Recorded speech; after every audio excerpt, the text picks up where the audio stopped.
Another episode of Who Asked You, WAPTech.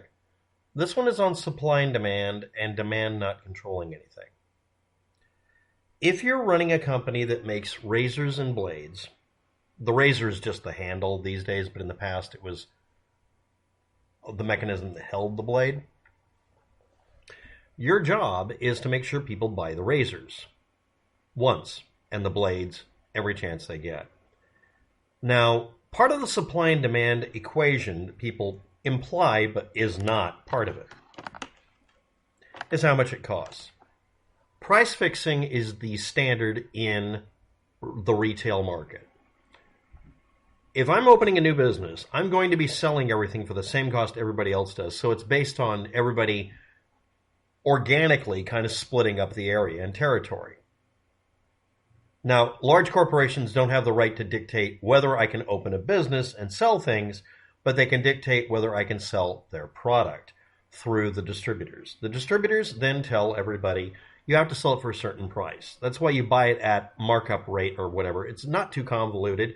Basically, I'm required to sell things at the price I'm told. That's called price fixing. It's illegal-ish, depending on where you are.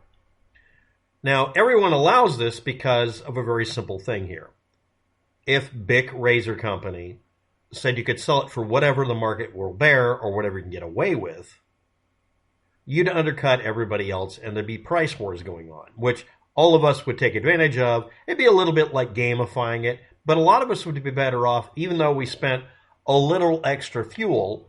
We go from this big box store or general store to another because they had lower prices on everything. People would just kind of post online in little secret message boards and make it fun, and we'd find out where everything cheap is. And then when we go to this store, only buy the stuff that's cheaper than everywhere else, and then go to the other store. That would make 2 trips, but we would inevitably save some money on things we get all the time. I buy razors once every 2 months because I only shave every couple of days. Because I can't shave more often for medical reasons, and I'm not going to go into it. I've already explained it in a couple of videos, but I don't want to have skin grafts. So I only shave once every 2 days because the whole process for making sure that I can't get sick or get an infection from it is a little more convoluted than some of you. And oddly enough, easier, depending on how you do it. I've made it easy. But anyway, let's go on to something even more directly obvious. Food. Some of you out there already understand that the farmers in this country cannot be allowed to go out of business. Then in comes large corporations that buy up everybody's hunk of dirt and employs them as sharecroppers or whatever, and they don't own their dirt anymore. Not really. They're just employees.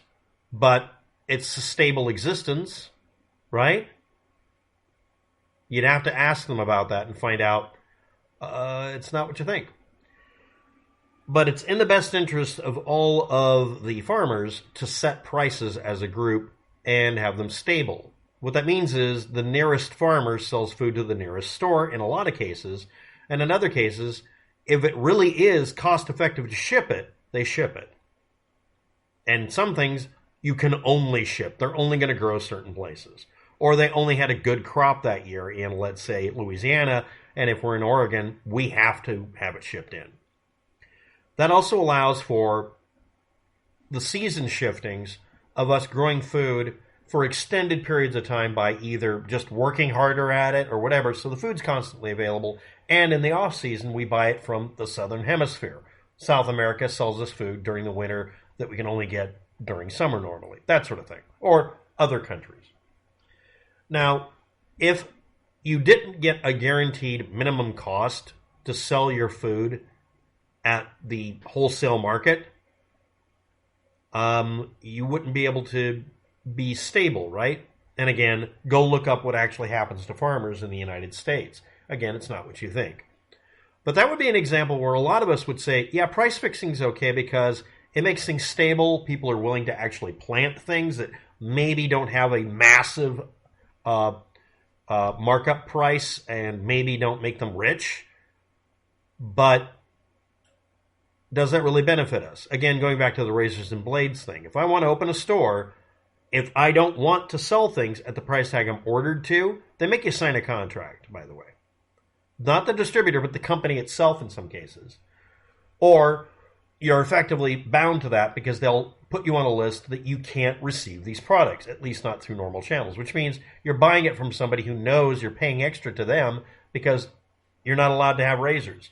You may have noticed all the thrift stores, quote unquote, and little box stores, as I call them, or mom and pop stores, have higher prices because a lot of them are defiantly being independent and refusing to sign contracts, which means they go ahead and find whatever source they can find of something and literally just go buy it like anybody else would and then resell them at their store because that store is the only store within 20 blocks or the only store in town. And they can set their prices whatever they want to. Whatever the market will bear usually refers to jacking up a price, and whatever the market will allow is also supposed to mean the same thing, but most of us use that for the lowest price I can get away with without going out of business. Now, why am I doing a video on something I don't know a damn thing about?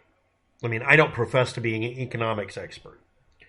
I see YouTubers talking big brain strategies for exploiting the gold market and telling you and me to do that. I want everyone to tell themselves, I want you to write this down. Go to a mirror and scream it into your own head until your subconscious shuts up and listens. People who make money giving you advice aren't giving you good advice. Anybody who claims that they're giving you a stock tip or a gold market thing, just think Bitcoin huckster. That last part is what you do.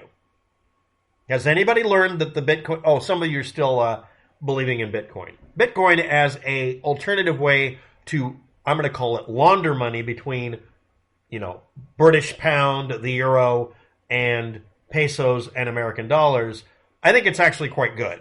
Number one, it makes it to where you can just be an account on the net buying stuff. Unless somebody's got some real reason to screw with you, you can buy whatever you want. It eliminates any kind of market research exploitation of you. And if you actually think that there's somehow, you're being targeted or whatever, you can just change out accounts on the website or whatever you're dealing with and maybe even shift the money to a completely different Bitcoin or other cryptocurrency methodology. Having lots of different cryptocurrencies makes that possible. This is extremely useful to people who just want a level of privacy because it's not the government out to get you. It's all these corporations, Facebook, YouTube, Twitter, exploiting your buying habits to try to sell you shit. And it gets really annoying. If anybody's not aware, my one neat trick I use, let's just get this out of the way, is I don't buy anything online at all. I have an Amazon account I use rarely. That's it. I can't use PayPal because I hate them because they're lock-in draconian assholes, and I won't use eBay. Even though I'd love to, they make it on purpose really, really hard to do because they overtly just fuck with you in one way or another. If you're trying to sell something, they screw you out of money. If you're trying to buy something, they screw you out of money. They invite massive amounts of fraud. And every other website that I run into that allows PayPal seems to do the same thing. It's already sketchy enough using a credit card on the internet. But using an anonymized card, or the equivalent thereof, like a gift card, that's actually something I would do and have done because I've literally legit received a gift card.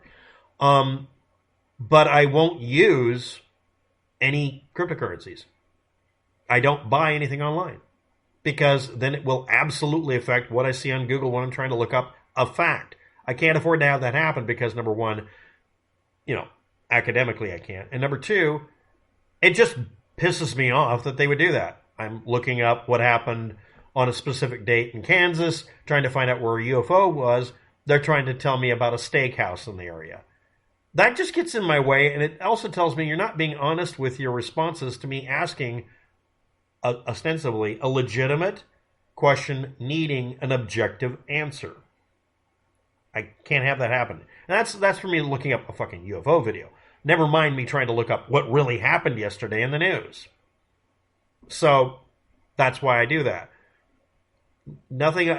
No matter what advertising shows up on my screen, I'm not going to use any of that to buy anything.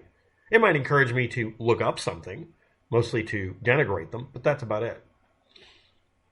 And then I don't do it because that would just add to their fame. Now, what has this got to do with supply and demand? Information you look up on the net has almost identical economics to supply and demand as an idea.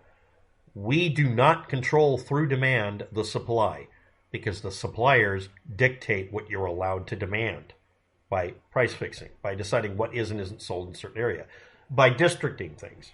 And again, yes, the mom and pop store up the street, even if it's a conglomerate running it, all the stuff they do that seems really expensive, it's because they're being jacked up the butt by a wholesaler that they're not doing a deal with. There's no contract. Without a contract, they don't give you any kind of discount. So you're selling things at above market rate compared to, let's say, the big box store like Walmart. They always have cheap prices. Well, no, they don't always, but they have cheap prices on a lot of things because they have a special deal where that price fixing amount is what they're allowed to do, but they have to push it. Or they have to exclude some other company because the company they're dealing with and doing a contract with has a feud with them.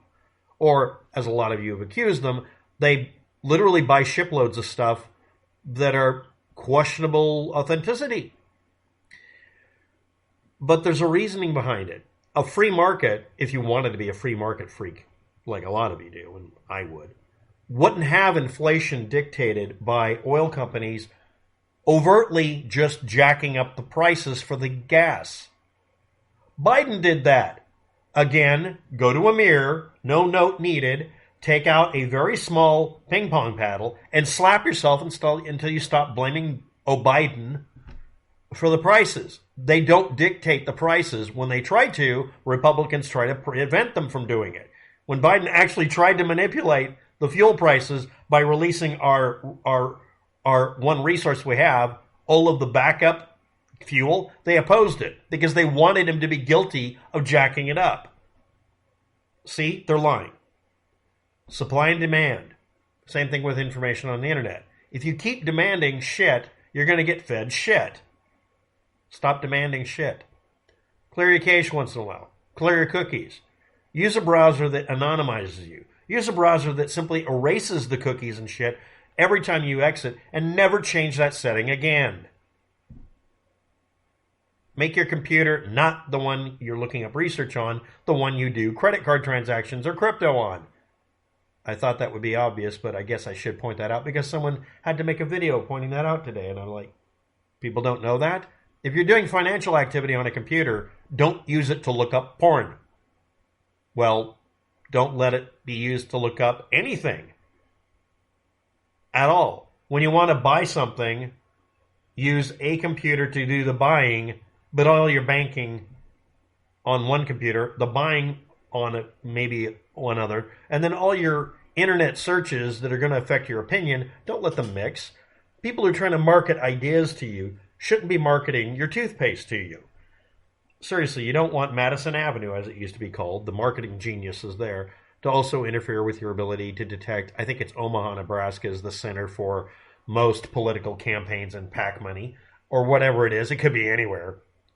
It's a joke about Omaha. It's not Omaha, Nebraska. But people like making fun of Omaha. It's too hectic in Omaha. But the reason I'm making this video with no notes or anything like that is it just kind of struck me down that a lot of people think supply and demand, especially when they requote that, like you see them doing. These are the people who are into Ayn Rand, who, Atlas Shrugged lady, who was just a really selfish person, and that's all she's noted for. Some people champion her. They all preach this idea of supply and demand being a real thing when manipulation of the market is the standard. We allow it in this country simply because make sure corn gets to your table, that kind of thing. But we also allow it with razors and blades. In fact, I'm almost directly quoting, we will allow this for the food to reach your table, but not for the razors and blades. I forgot what his name was.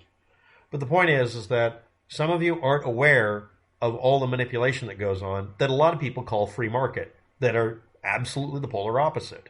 And some of you will defend violently in the comment section the right of corporations to dictate what you are and are not allowed to demand. Thank you for watching. Have a good day. Good luck.